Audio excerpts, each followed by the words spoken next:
Guys नमस्कार सभी को। आज एक बहुत ही इंटरेस्टिंग टॉपिक के बारे में बात करेंगे। आज हम बात करेंगे if India and Pakistan were not be divided. अगर हम कहें कि इंडिया और पाकिस्तान को डिवाइड नहीं किया जाता तो क्या क्या होता।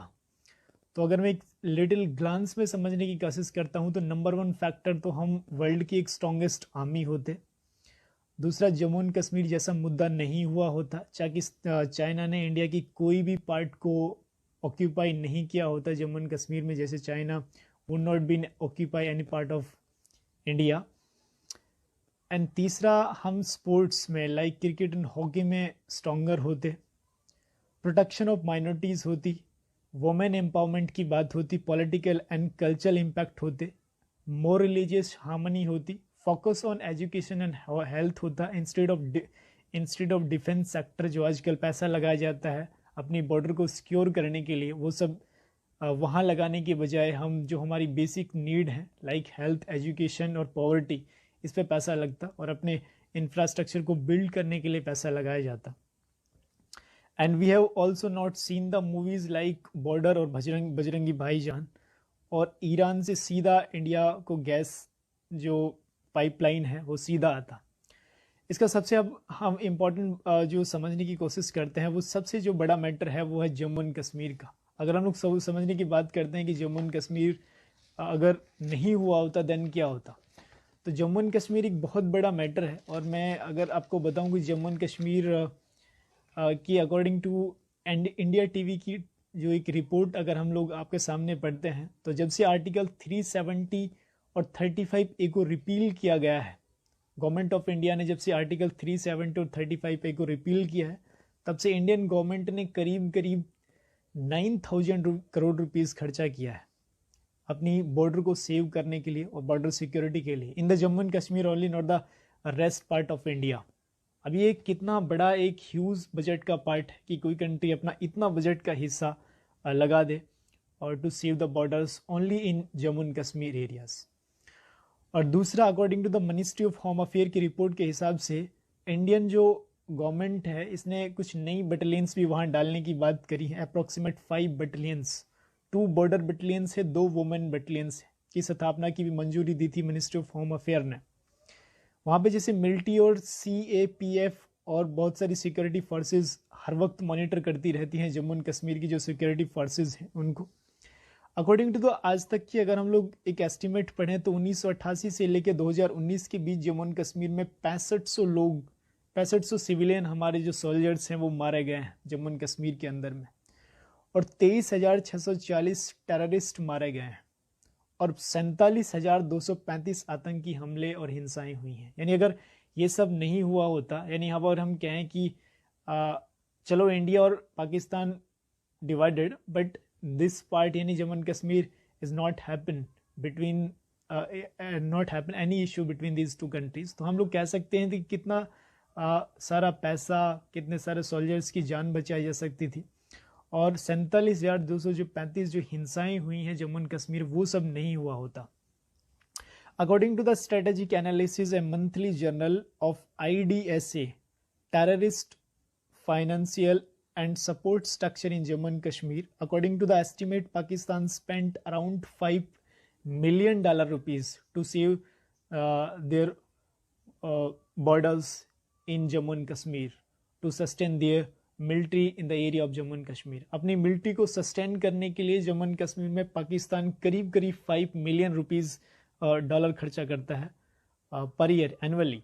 वहीं इंडिया की अगर हम लोग बात करें तो इंडिया $1.46 बिलियन ये के आसपास में खर्चा करता है, यानी ये 730 करोड़ के आसपास में बनता है एनुअली। ये एस्टिमेट है 2001 के आसपास का। लेकिन अगर आप अभी देखते हैं तो मैंने आपको बताया कि जब से आर्टिकल 370 और 35A रिपील किया गया है तो इंडियन गवर्नमेंट ने 9,000 रुपीज़ स्पेंड कर दिए, यानी ह्यूज अमाउंट ऑफ बजट जो हमारा बजट का है।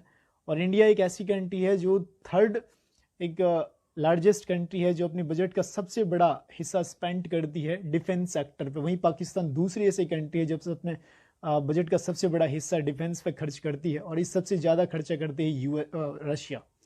तो ये तीनों कंट्रीज बहुत बड़ा अपना एक पार्ट जो GDP का पार्ट है वो डिफेंस सेक्टर पे खर्च करती है। यानी अगर ये दोनों कंट्रीज हम अल्टीमेटली कह सकते हैं कि अगर इतना सारा पैसा डिफेंस पे या खर्चा नहीं करें और अगर अपनी जो जो देश की जो बेसिक नीड है, बेसिक जैसे हेल्थ है, एजुकेशन है, पॉवर्टी, उन पर खर्चा किया जाए तो लोगों की जो लाइफ है उसको अपलिफ्ट किया जा सकता है, और उनका जो मॉरल्स है, उनके जो रहने सहने का जो एक स्टैंडर्ड है उसको हम उठा सकते हैं।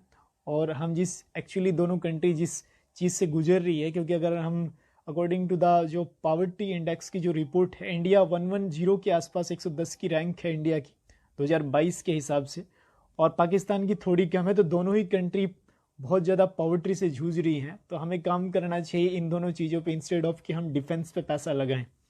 तो अगर if India and Pakistan were not be divided, तो अल्टीमेटली हम कह सकते थे ये पैसा बच सकता था, जम्मू एंड कश्मीर जैसा मुद्दा नहीं हुआ होता। और अगर ये सारे मुद्दे नहीं हुए होते तो, और हमारे जो दोनों कंट्रीज़ के जो पीपल टू पीपल टाइज होती, और हम कह सकते हैं कि पॉलिटिकल और कल्चरल इम्पैक्ट होता, प्रोटेक्शन ऑफ माइनॉरिटीज़ होती, और माइनॉरिटी इम्पीजमेंट पॉलिटिक्स नहीं देखने को मिलती। और माइनॉरिटी जैसे इंडिया में मुस्लिम माइनॉरिटी है, अब बहुत बड़ा एक मुस्लिम एरिया इंडिया में रहता है, लेकिन स्टिल हम माइनॉरिटी में हैं। और अगर हम ये बात कहें कि ये जब एक ऐसा जब ये बनता है, एक ऐसा नैरेटिव जब सेट किया जाता है कि जब दोनों ही कंट्री और नॉट बी डिवाइडेड, तो ये दोनों ही मेजोरिटी में होती, तो लड़ाइयाँ झगड़े और दंगे बहुत कम होते, और जो होती तो उनको प्रोटेक्शन ऑफ माइनॉरिटीज़ होती। और हम कह सकते हैं कि focus on education, health institute of defence sector हमारा होता। और मैंने आपको बताया कि ईरान से सीधा पाइपलाइन आ सकता था, इंडिया गैस पाइपलाइन, जिससे बहुत बड़ा फ़ायदा होता इंडियन कंट्रीज़ को। एक ओपन ट्रेड होता between the India and Pakistan, और टूरिज्म भी होता है इंडिया पाकिस्तान के बीच में, और industries also participate in between two countries. Direct communication between the two military through exchange visit and more transparency about their military plan and movement. तो अपने जो मिलिट्री प्लान और मूवमेंट और ट्रांसपेरेंसी होती मिलिट्री में, और इंडिया की जो रॉ है और पाकिस्तान की ISI दोनों ही जब वर्क करती है टुगेदर, तो इंडिया की एक स्ट्रॉन्गेस्ट आर्मी होती इन द वर्ल्ड में। तो ये एक बहुत इंपॉर्टेंट इम्पैक्ट होता।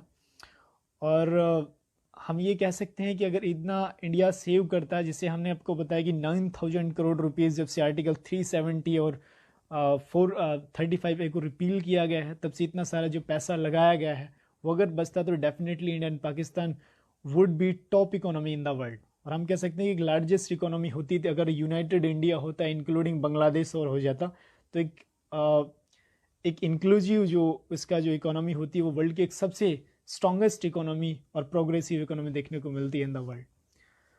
तो ये काफ़ी हो सकता था, लेकिन अभी फ़िलहाल तो, और हम इंडिया या अगर हम साउथ एशिया की बात करते, सबसे एक सुपर पावर होते साउथ एशिया में, और स्ट्रॉन्गेस्ट मिलिट्री तो होती ही।